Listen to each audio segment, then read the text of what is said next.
Welcome to મીરાઝ kitchen. આ વિડીયોમાં હું તમને ગરમીઓમાં એકદમ ઠંડક આપે એવું મસાલા જીરા સોડા માટેનું સિરપ બનાવતા શીખવાડીશ। બહુ જ ફાઇન બની અને રેડી થશે। તો ચલો જોઈ લે રેસીપી। હાફ કપ જેટલું જીરું લઈ લીધું છે, આખું જીરું આવે છે એ, અને એમાં આપણે મરી એડ કરી દઈશું આખા। અત્યારે 1 ટેબલસ્પૂન જેટલા મેં લીધા છે। હાફ બાઉલમાં અત્યારે 1 ટેબલસ્પૂન જેટલા મરી એડ કર્યા છે। તમારે જો વધારે બનાવવું હોય તો એ રીતના મરી એડ કરવાના રહેશે। હવે આને પ્રોપરલી રોસ્ટ કરી લેશું। એકદમ જીરામાંથી સ્મેલ આવવા માંડશે અને બ્રાઉનીશ કલર ઉપર થઈ જશે ત્યાં સુધી આપણે જીરાને અને મરીને સાથે જ રોસ્ટ કરી લેશું।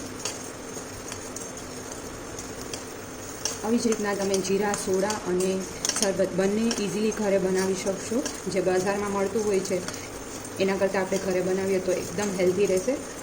અને નાના બાળકોને બી તમારે આવી રીતના શરબત કરીને આપવું હશે તો તમે આપી શકશો। ઘરનું છે એ હેલ્ધી હોય છે બહારનું કરતાં। ઉનાળાની ગરમીમાં આવી રીતના તમે જીરુંનો યુઝ કરી અને કોઈ બી રેસીપી લેશો તો એ જીરું છે એ ઠંડુ હોય છે, એટલા માટે બહુ જ સારું રહેશે તમારા હેલ્થ માટે। તો આવી રીતના સિરપ રેડી કરી અને રાખ્યું હશે તો ઇન્સ્ટન્ટલી તમે બનાવી શકશો। કોઈ ગેસ્ટ કે આવ્યું હોય તમારી ઘરે તો અત્યારે જીરું એકદમ પ્રોપરલી શેકાઈ ગયું છે અને સ્મેલ આવી રહી છે। ગેસ ઓફ કરી દઈશું।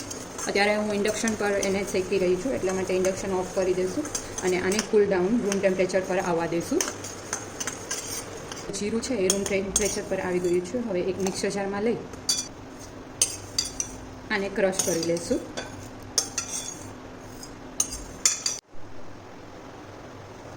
તો ક્રશ કરી અને રેડી છે। પાવડર સાવ ઝીણો પાવડર કરી લીધો છે। હવે એક પેનમાં આપણે એડ કરી દઈશું 1 કપ જેટલી સુગર, અથવા તો તમે મિશ્રી બી એડ કરી શકો। અત્યારે મેં શુગર દળેલી નથી લીધી, આખી જ લીધી છે। 1 કપ પાણી લઈ લીધું છે।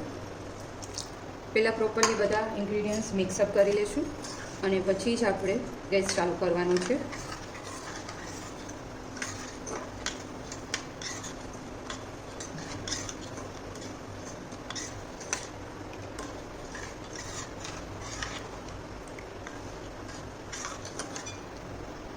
હજી હાફ કપ જેટલું પાણી એડ કરી દઈશ। થોડું મને થીક લાગતું હતું કેમ કે આપણે અત્યારે શુગર મેં આખી જ લીધી છે। જો તમે પાવડર લ્યો તો પાણી ઓછું જોશે। હવે ઇન્ડક્શન ઓન કરી લઈશ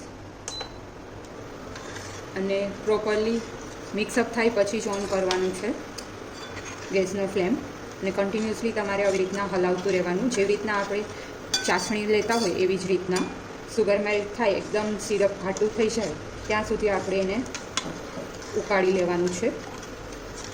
આ સિરપને સોડા સાથે ના લેવું હોય તો પાણી સાથે બી લઈ શકો, એ બી બહુ જ ઠંડુ રહેશે બોડી માટે। અને અત્યારે ગરમીની સિઝનમાં તો ખાસ આવી રીતનું તમે બનાવેલું હશે તો બધાને બહુ જ ભાવશે। તો એકદમ આવી રીતના ઉકાળવા માંડશે અને કલર બી સેમ આપણે બહારની જીરા સોડા પીએ એ જ રીતનો આવશે, તમે આ વેથી ફોલો કરશો એટલે।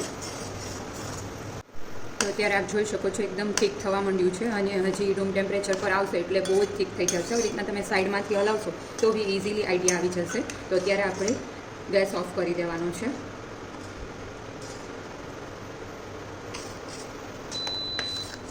હવે એમાં આપણે 1 ટીસ્પૂન જેટલો ચાટ મસાલો એડ કરી દઈશું। ગેસ ઓફ કરીએ પછી જ એડ કરવાનું છે। અને 1 ટીસ્પૂન જેટલું અથવા તો એઝ પર ધ ટેસ્ટ સંચર પાવડર એડ કરી દઈશું। પછી તમે ટેસ્ટ કરી અને મસાલા વધઘટ કરી શકો।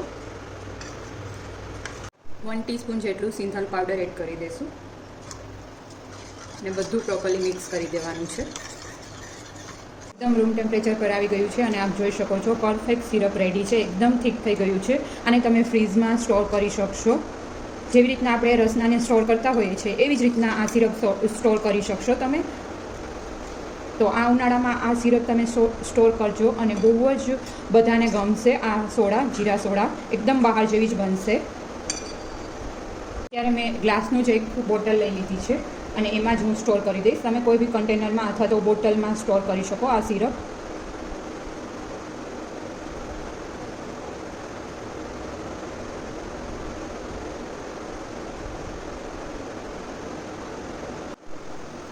જીરા સોડા બનાવવા માટે અત્યારે મેં આવી રીતના 1 કપ લઈ લીધો છે। એમાં આપણે પહેલાં તો બરફ એડ કરી દઈશું। પછી જે સિરપ રેડી કર્યું છે એ એડ કરી દઈશું.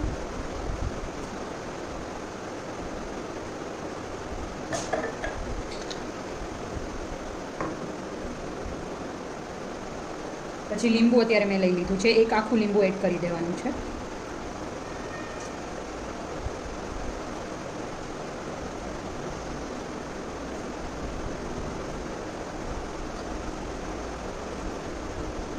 એક લીંબુનો રસ એડ કરી દીધો.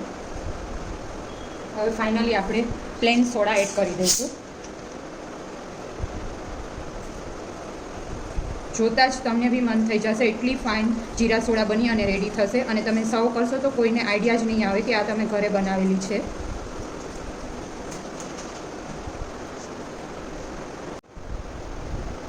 પ્રોપરલી મિક્સ કરી દઈશું. આપ જોઈ શકો છો એકદમ પરફેક્ટ કલર બી આવશે.